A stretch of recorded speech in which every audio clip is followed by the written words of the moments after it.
और अहमद साहब, हमें देखना चाहिए कि जब सेनेट का मामला हुआ था तब बड़ा साजगार माहौल था दोनों पार्टीज, या बल्कि अगर हम ये कहें कि हुकूमती पार्टीज जो हैं और पीटीआई के बैठने का। बेहद शुक्रिया, आप हमारे साथ मौजूद थे, गुफ्तगू कर रहे थे। हाफिज एहसान साहब हमें ज्वाइन कर चुके हैं, माहिर कानून है। आप बेहद शुक्रिया हमें ज्वाइन करने के लिए। अब जो पीटीआई रहनुमाओं को सजाएं हुई हैं 10-10 साल की, किसी को 3 साल की भी हुई हैं, क्या क्या कानूनी ऑप्शंस रह जाते हैं?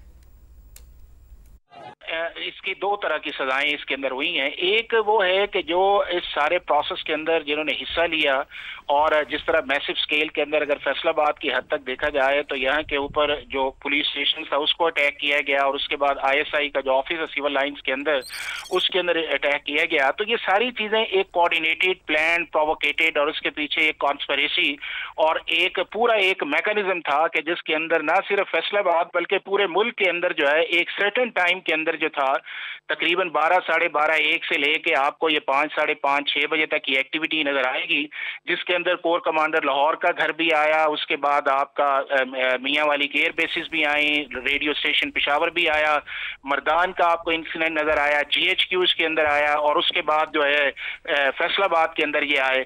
तो ये सारी की सारी जो चीजें थी, इसमें तो ये है कि ये एक प्रीमेडिएटेड एक्ट था जिसके अंदर ये पॉलिटिकल पार्टी के लोग या उसके बाद इनके जो लीडर्स थे उसकी एक कॉन्नाइवेंस जो है जो नजर आती है कि इस लेवल के ऊपर इसे ऑर्गेनाइज करना, मैनेज करना, अप्रोच करना और उसके बाद टारगेट करना जो है ये किसी इंडिविजुअल एक्ट या इनोसेंट एक्ट है नहीं है। लेकिन चूंकि एक पॉलिटिकल पार्टी का एक सारा इसको कवर दिया गया और उसके बाद इसको राइट ऑफ असेंबली या राइट ऑफ जो है प्रोटेस्ट के नाम के ऊपर पॉलिटिकली एक्सप्लॉइट किया गया, और फिर इसको मामले को कभी हाई कोर्ट और फिर सुप्रीम कोर्ट के अंदर लेके लाया गया कि मिलिट्री लॉ अप्लाई नहीं करता, यहाँ पे एंटी टेररिज्म एक्ट जो है उसके अंदर ट्राई किया जाना चाहिए, जो इसके अंदर मुलविस है उन्हें सजा दी जानी चाहिए। बिल्कुल हाफिज साहब, आप दुरुस्त फरमा रहे हैं कि इंडिविजुअल या इनोसेंट ये कोई एक्ट है नहीं। बड़ी संगीन नौयत के इल्जामात थे इन तमाम लोगों पर जिनको अभी सजाएं सुनाई गई हैं। आपने समा को वक्त दिया, आपका बेहद शुक्रिया। इन सजाओं का जब फैसला आया तो उसके बाद बैरिस्टर गौहर ने मीडिया से गुफ्तगू की और उन्होंने कहा कि पीटीआई इंतहा पसंदी पर यकीन नहीं रखती, हम सियासत में तशद्दुद पर यकीन नहीं रखते, पीटीआई को पार्लियामान से निकाला जा रहा है, कोई तो है जो सिस्टम को लपेटना चाहता है, हम अदालती फैसले को मुस्तरद करते हैं। बैरिस्टर गौहर का अदालती फैसले को चैलेंज करने का ऐलान भी सामने आया है। अब भी वक्त है कि सिस्टम को बचाया जाए। बानी ने मुफाहिमत की बहुत कोशिश की, कहा डायलॉग हो। बैरिस्टर गौहर ने ऐसा कहा है। याद रहे कि बैरिस्टर गौहर ने अब से कुछ दिन पहले इन खदशात का भी इजहार किया था कि 39 पीटीआई पार्लियामेंटेरियंस हैं जिनको सजा सुनाने की तैयारी की जा रही है, और आज जब उनकी गुफ्तगू हमने सुनी तो उन्होंने ये कहा कि कोई तो है जो सिस्टम को लपेटना चाहता है। अभी तक की बड़ी खबर जिसमें हमने ये देखा कि 9 मई का मुकदमा है, 108 मुल्जिमान को सजाएं सुनाई गई हैं, और ये फैसला जब सामने आया है तो इसके मुताबिक बहुत सारे ऐसे लोग हैं जिन्हें बरी भी किया गया है। इफ्तिखार अहमद साहब हमें ज्वाइन कर चुके हैं। इफ्तिखार साहब, बेहद शुक्रिया वक्त देने के लिए। आज जो फैसला सुनाया गया जिसमें कुछ लोगों को बरी तो किया गया लेकिन बहुत से लोगों को 10-10 साल की कैद की सजा सुनाई गई, जिसमें बहुत ऐसे नाम भी मौजूद हैं जिन्होंने बहुत अच्छे तरीके से इस पार्टी को लीड करने की कोशिश भी की। उमर अयूब हैं, जरताज गुल हैं, क्या कहेंगे आप? ठीक है जी, मैं इसके बारे में हमेशा से एक बात कहता आया हूँ, 9 मई के वाकयात इंतहाई अफसोसनाक। ठीक, इफ्तिखार साहब आपकी आवाज़ गालिबन सही तरीके से नहीं आ रही, दोबारा से राबता आपसे करते हैं। तो भी आपको बता रहे हैं कि हामिद रजा को 10-10 साल की सज़ा सुनाई गई है, जरताज गुल को भी, शिबली फराज को भी, अपोजिशन लीडर उमर अयूब को भी 10 साल कैद की सज़ा सुनाई गई है, जबकि फवाद चौधरी, जैन कुरैशी और ख्याल कास्तरों मुकदमात से बरी हो गए हैं, चूँकि इन्होंने जो है अदालत को ये बताया है कि जब ये मामला हुआ था तब हम यहाँ पर मौजूद नहीं थे, मौके पर मौजूद नहीं थे, और इन बेसिस पर अदालत ने इनको बरी किया है। दोबारा से आपको बताएंगे कि फैसलाबाद की इंसदादे दहशतगर्दी अदालत ने 9 मई के 2 मुकदमात में फैसला सुनाते हुए उमर अयूब और शिबली फराज समेत 167 मुल्जिमान को सजाएं सुनाई हैं, और बहुत ही संगीन नौयत के इल्जामात थे। याद रहे कि 9 मई वो दिन था जब कोर कमांडर हाउस पर हमला किया गया, रेडियो स्टेशन पर हमला किया गया था पेशावर में, इसके अलावा जो है जिना हाउस जो है वहां पर तशद्दुद हमने देखा, फिर बहुत सारी अस्करी तंसीबात को पीटीआई के जो सपोर्टर्स हैं उनकी तरफ से निशाना बनाया गया। इस वक्त हम आपको वो मनाजर दिखा भी रहे हैं याद दहानी के लिए। इंसदादे दहशतगर्दी की खुसूसी अदालत ने 9 मई के 2 मुकदमात का फैसला सुनाया है। अदालत ने 2 मुकदमात में 166 मुल्जिमान को 10-10 साल की सजाएं सुनाई हैं। इंसदाद दहशतगर्दी की खुसूसी अदालत ने हसास इदारे पर हमला केस में 185 में से 108 मुल्जिमान को सजाएं सुनाई हैं, जबकि दीगर को बरी कर दिया गया है। एक लंबा प्रोसेस चला है, बहुत सारी इस पर समातें हुई हैं, गवाहान पेश हुए हैं। तमाम सबूतों को मद्देनजर रखते हुए उनकी रोशनी में अदालत ने आज ये बड़ा फैसला सुनाया है। रुकने असम्बली हैं जरताज गुल और हामिद रजा, बहुत ही एक्टिव ये PTI के जो है कैंडिडेट हैं, इनको भी 10-10 साल की कैद की सजा सुनाई गई है। जी बिल्कुल, फैसलाबाद की इंसदाद दहशतगर्दी अदालत ने 9 मई के मुकदमे का फैसला सुनाया है। अदालत ने 108 मुल्जिमान को सजाएं सुना दी हैं। अपोजिशन लीडर उमर अयूब, शिबली फराज, जरताज गुल उनमें शामिल हैं, जबकि सुन्नी इत्तेहाद कौंसिल के हामिद रजा को भी 10-10 साल की सजा सुना दी गई है। फवाद चौधरी, जैन कुरैशी बरी होने वालों में शामिल हैं। फवाद चौधरी, जैन कुरैशी, ख्याल कास्त्रो मुकदमात से बरी करार दे दिए गए हैं और हसास इदारे पर हमला केस में फवाद चौधरी, फैजुल्ला कमोका समेत 70 मुल्जिमान बरी हुए हैं, जबकि थाना गुलाम मोहम्मदाबाद हमला केस में उमर अयूब, जरताज गुल, शेख राशिद समेत 60 मुल्जिमान को 10 साल की सज़ा सुनाई गई है।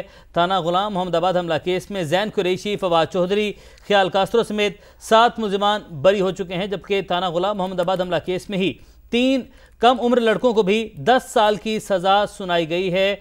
और आपको ये भी बताएं कि सिविल लाइंस पुलिस गाड़ी नजरातिश करने के केस का फैसला अभी कुछ देर बाद, अब से कुछ ही देर बाद सुना दिया जाएगा। और इंसदाद दहशतगर्दी अदालत ने 9 मई के मुकदमे का फैसला सुना दिया है। अदालत ने 108 मुल्जिमान को सजाएं सुनाई। फवाद चौधरी, जैन कुरैशी, ख्याल कास्त्रो मुकदमात में से बरी होने वालों में शामिल हैं। और इफ्तिखार अहमद साहब हमारे साथ मौजूद है, सीनियर तज्जियाकार। इफ्तिखार साहब, बात अपनी मुकम्मल कीजिएगा सर। असूली तौर पे ये जो ऐसा मुकदमा है जिससे पहले इसकी पाकिस्तान में कोई मिसाल नहीं मिलती कि एक सियासी पार्टी के इतने सारे कारकुनों को इतनी सजाएं मिली हों, लेकिन वजह भी देखनी पड़ेगी कि ऐसा क्यों हुआ।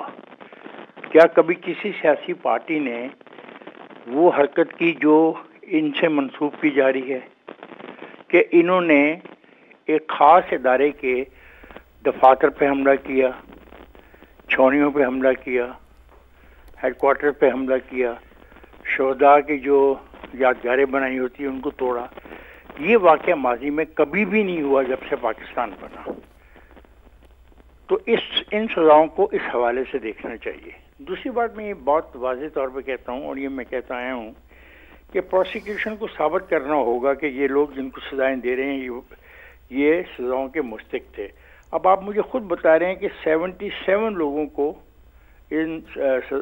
बरी कर दिया गया, तो उसका मतलब ये है कि जो केस पेश किया गया जज के आगे, उसमें वो 77 लोग साबित नहीं हो रहे थे कि उन्होंने इस जुर्म में ऐसा पार्टिसिपेट किया जैसा दूसरों ने पार्टिसिपेट किया।